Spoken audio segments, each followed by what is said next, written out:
Ada pepatah mengatakan, minta maaf, ini cerita lama. Cerita lama tentang aku dan sisi gelapku.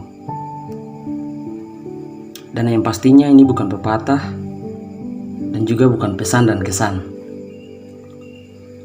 Aku berdebat dengan sisi gelapku. Sisi gelapku mengatakan kepadaku seperti ini. Hei pendeta, kau tak bisa apa-apa tanpa uang. Aku berkata kepada sisi gelapku seperti ini. Justru aku tak bisa apa-apa tanpa Tuhan. Ia menjawabku dengan kembali bertanya, loh, bukannya Tuhan diberi makan oleh uang? Kau salah, aku menjawabnya seperti itu. Bukan dunia yang pelihara Tuhan, tapi Tuhan yang pelihara dunia.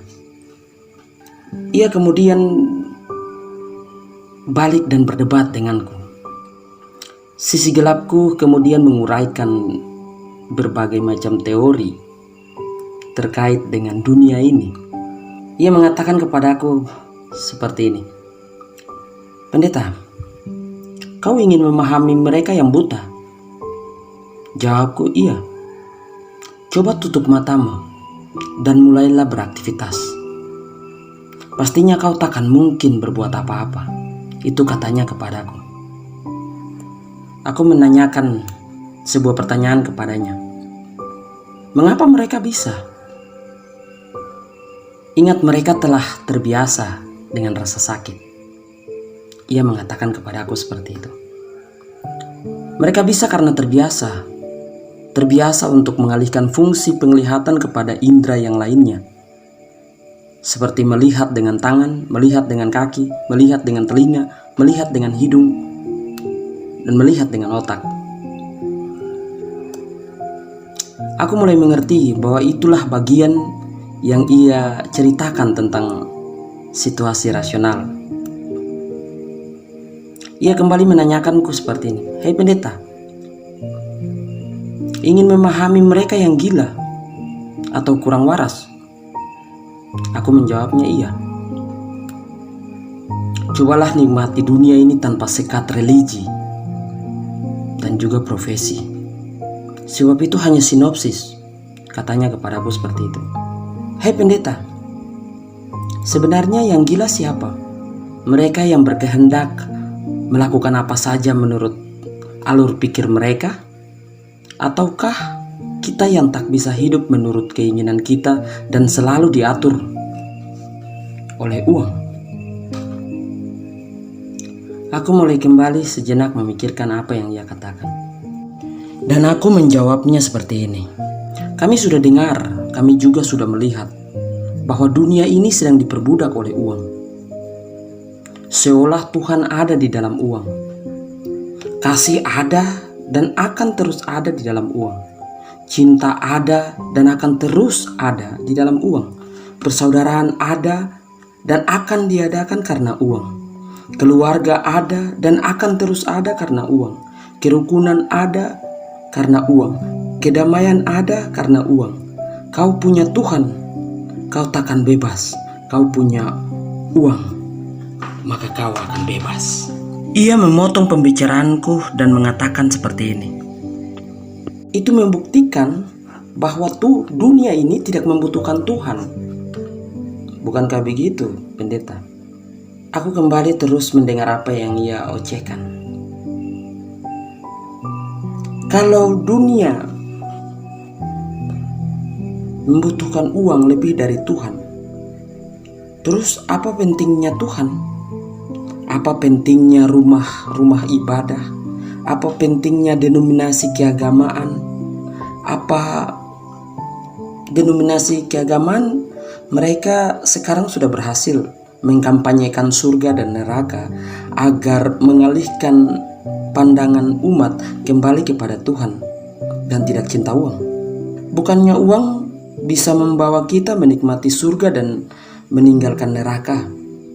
Buat apa kita memikirkan kehidupan yang nantinya, kehidupan kekal.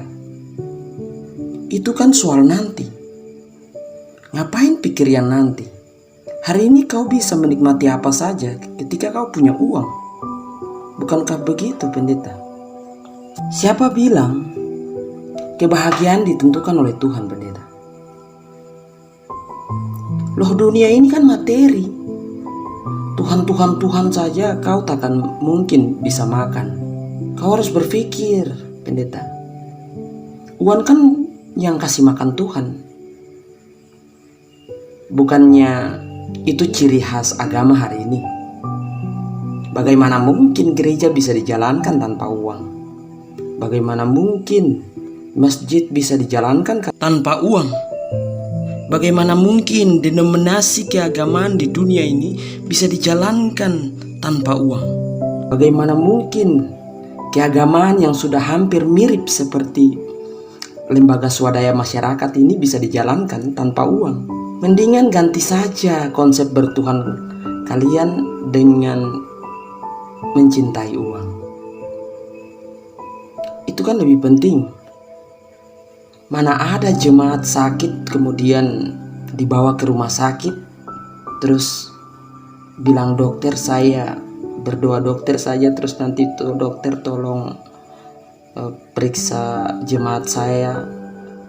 Setelah itu saya minta terima kasih banyak, Tuhan memberkati dokter. Itu kan gila, Pak Pendeta. Tidak mungkin.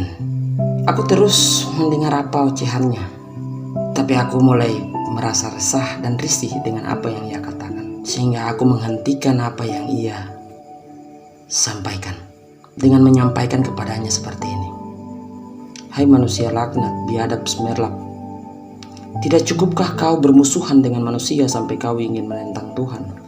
Aku ingin katakan kepadamu, kau harus tahu bahwa kau akan menemukan Tuhan ketika kau berhenti berpikir tentang dunia yang rasional. Karena Tuhan tidak ada di dalam rasional. Kau akan menemukan Tuhan dan mujizat Tuhan di luar rasional. Hal yang mustahil, itulah pekerjaan Tuhan.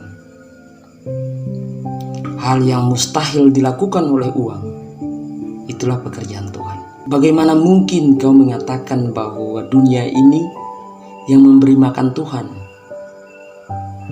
Bagaimana mungkin kau mengatakan bahwa uang adalah Tuhan? Dunia yang rasional memberikan berjuta alasan untuk kita manusia menjauh daripada Tuhan. Tapi Tuhan akan selalu ada dengan mujizat-mujizatnya di luar daripada dunia yang rasional. Selama engkau masih berpikir tentang apa yang rasional, maka Tuhan tidak ada di dalam apa yang rasional. Tuhan akan menunjukkan kuasanya di luar dari rasional. Kau akan menikmati berkat Tuhan, menikmati uluran tangan pengasihan dan kemurahan Tuhan ketika kau tidak lagi memakai rasional untuk menilai mujizat Tuhan. Sekali lagi, kau bisa memberi makan dan mengalihkan semua pandangan umat Tuhan. Kau bisa mengendalikan gereja dengan uang. Kau bisa mengendalikan umat Tuhan dengan uang. Kau bisa mengendalikan semua manusia, makhluk hidup, binatang, tumbuhan di dalam dunia, di alam semesta ini dengan uang. Tapi ingat, Tuhan tak bisa dikendalikan oleh uang. Bukan dunia ini yang pelihara Tuhan, tapi Tuhan yang pelihara dunia. Kau boleh mengacaukan apa saja, mengucapkan apa saja, tapi satu hal yang mau dikatakan, jangan pernah tinggal di dalam dunia rasionalmu, sebab Tuhan tak ada di dalam dunia rasional.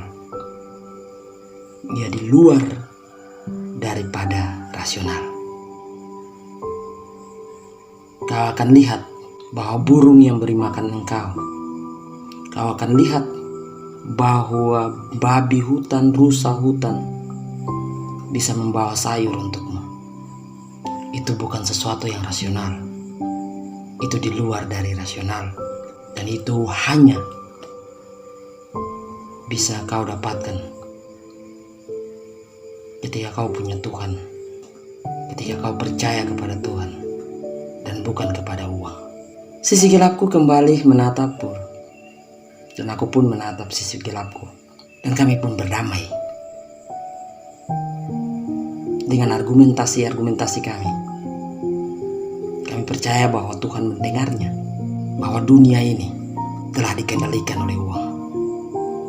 Dunia ini telah diperbudak oleh uang, sehingga berpikir di luar dari rasional itu sangat tidak mungkin. Satu hal yang timbul dari setiap argumen yang boleh kami sampaikan adalah kami terima Tuhan di dalam kehidupan kami dan bukan uang sebagai pengendali kehidupan kami, melainkan Tuhan, sebab kami tak bisa apa-apa tanpa Tuhan. Kami masih bisa hidup tanpa uang, tapi kami tak bisa apa-apa tanpa Tuhan. Kami tak bisa hidup tanpa Tuhan. Terima kasih banyak Tuhan. Amin.